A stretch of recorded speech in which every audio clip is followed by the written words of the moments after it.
Hi there, welcome to my YouTube channel. This is Tina from TinaHeals.com, and this video details the personality type of an Aries ascendant, an Aquarius moon, and a Cancer sun.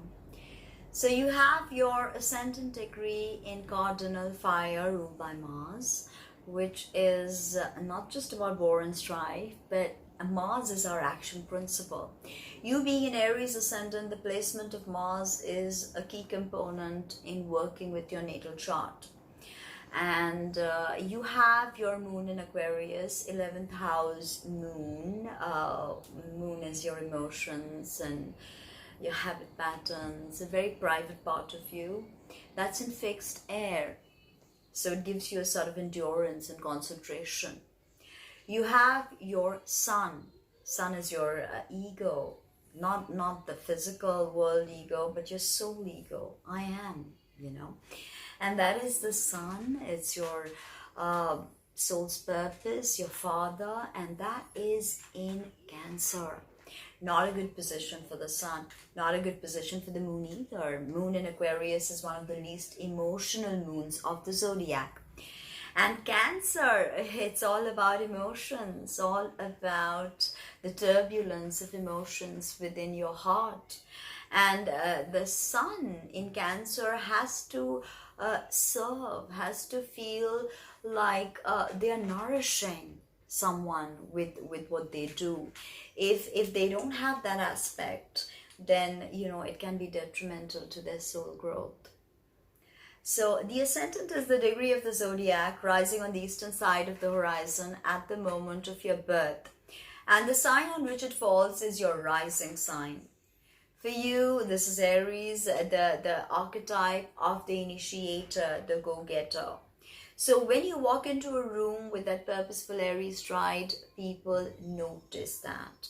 People see you're not going to take nonsense. You will say it how it is. You are the dominant one. You're not afraid of eye contact. You're not afraid of staring down an enemy. And you like to chase the object of your desire. It thrills you. You can be quite the adrenaline junkie. Okay. Now, the rising sign, as I said, is like the external garb you wear. Is the Jungian mask.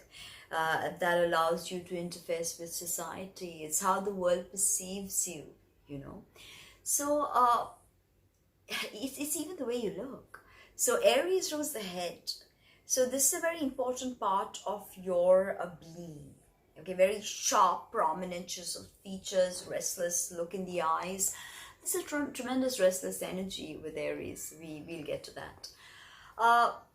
High cheekbones, you love to accentuate this part of your face, tend to keep your hair short even if you're a woman, tend to have a more squarish build, just more testosterone, more masculine energy. But you have a Cancer sun, so hopefully that's balancing it out. Now, with your Aries ascendant, you're the infant of the zodiac. And with infancy comes a streak of selfishness. We can't avoid it. So the goal of Aries should be enlightened selfishness, as eminent astrologer Stephen Forrest puts it. Only then will you become the true visionary you are. You start so many things, you're not great at completions, not great at detailing. That's something you need to work with. Not great with a routine and regime, bores you beyond belief. Right? And you're a leader, don't forget that. You are a trailblazer. You're here to go where most of us won't dare to tread. That's why you do things so spontaneously. Mars, you're the action principle, high on libido. Mars is our libido. Okay? Now, when your soul is born in the turbulent, agitating fires of Aries, it is screaming for a new directionality. But this is not soothing. This is a sign of death in esoteric astrology, along with Scorpio and Pisces. You must die in these signs to be reborn again. Now, the placement of Mars will tell you a lot of your illnesses as well as how you handle your anger. You have to empower Mars by exercise, by concentration work, breath work. You have to. Okay, there is no other way. Aries also rules your head, and your sixth house of health happens to be Virgo. Virgo rules digestion and the nervous system. So if you're worried, stressed, upset, angry, whatever you put in your mouth, you can have chronic headaches, migraines, persistent acne, ENT issues, sensitivity to gum and teeth, with your diet. Okay, you have to balance it. Virgo is your sixth house of health and hidden enemies. This is a problematic house, and this can be a very worrying, anxious, nerve-wracking energy. Again, empowering Mars and the personal planets that live in it, and of course the placement of Mercury, because the sixth house is Virgo and ruled by Mercury. So a lot of that has to be seen. Now, remember that when transiting Mars is making hard aspects to your personal planet, so your Mars, Saturn, or the greater malefic or lesser malefic, be careful of guns, heavy machinery, and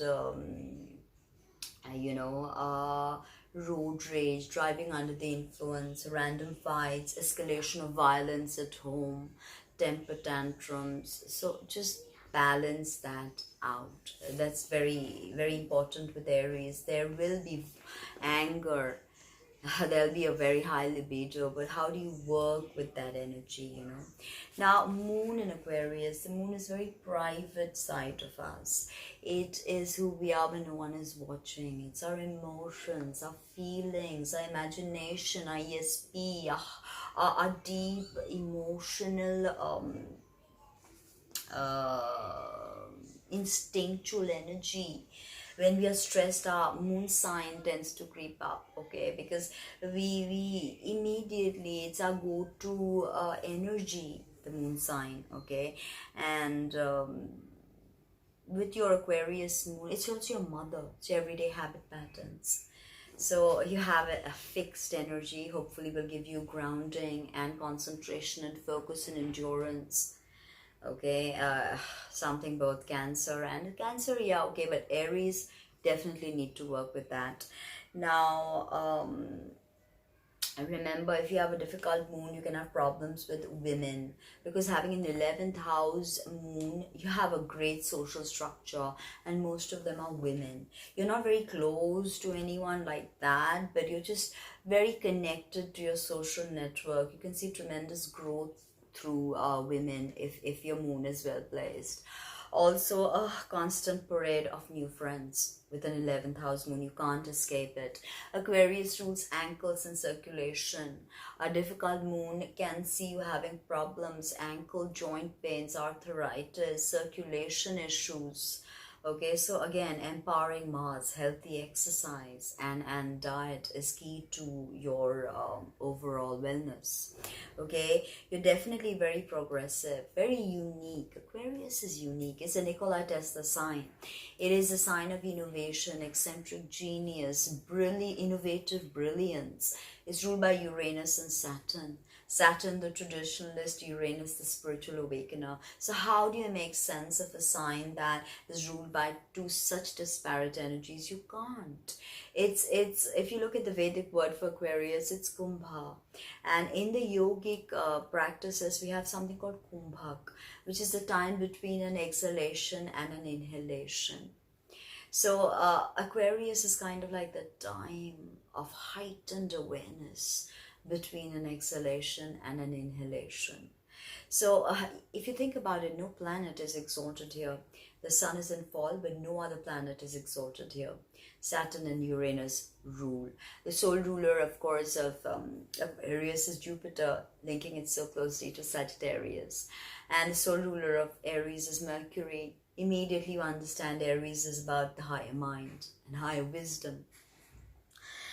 You're very, very good with ideas and concepts, but you're not emotional.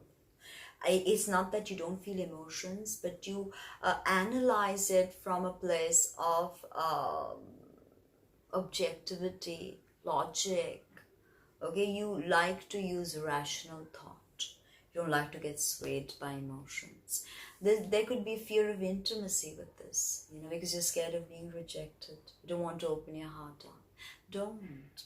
Allow your heart to open. Allow yourself to verbalize all these emotions that you feel. Don't become cold like the negative vibration of Saturn.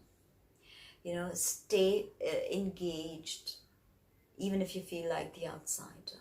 Because you're never the outsider. You're always together in the quantum form of entanglement, right? And you understand that because this is the sign of the future, futuristic, humanitarian, philanthropic, you know, all of that. Very original and very ready for revolution and radical change. That's something that I love about Aquarius. You're ready to bring forth and accept the radical change that is coming. Aries as well can accept radical change. Think of John Lennon. He had moon in Aquarius. Imagine there's no heaven. It's easy if you try. No hell below us, above us, only sky. That is the quintessential Aquarius moon. You know, all-encompassing, liberal, brilliant, progressive, artistic, truly a genius, okay? A genius of sorts. If you develop your concentration, go for it. It's going to take you places you cannot imagine. But you're the lone wolf. Maybe not so much with your Cancer sun. The sun, on the other hand, is our conscious awareness. It's our inner vitality. It's how we shine. It's our leadership qualities. It's a healthy sense of I am. Okay, our individuation happens with the sun. Our purpose of this incarnation. Sun in Cancer always needs to provide nourishment in some form. Sun is also our father. So your father may be more emotional than your mother. And you have a fourth house sun. So your father was probably very engaged in the family and in your foundation, probably gave you a solid foundation and someone you could fall back on for emotional support. Your mother may have been more cold, calculated, detached. But Cancer is the moment when the soul understands emotions. And psychic awareness and imagination. The Cancer sun is ready to soar with imagination. And the Aries the rising wants to soar, period. The Aquarius is trying to make sense of this nonsense, this absurdism. They see this absurdism, they understand this absurdism, they want to go beyond it. You know, Aquarius, Pisces, not of this world.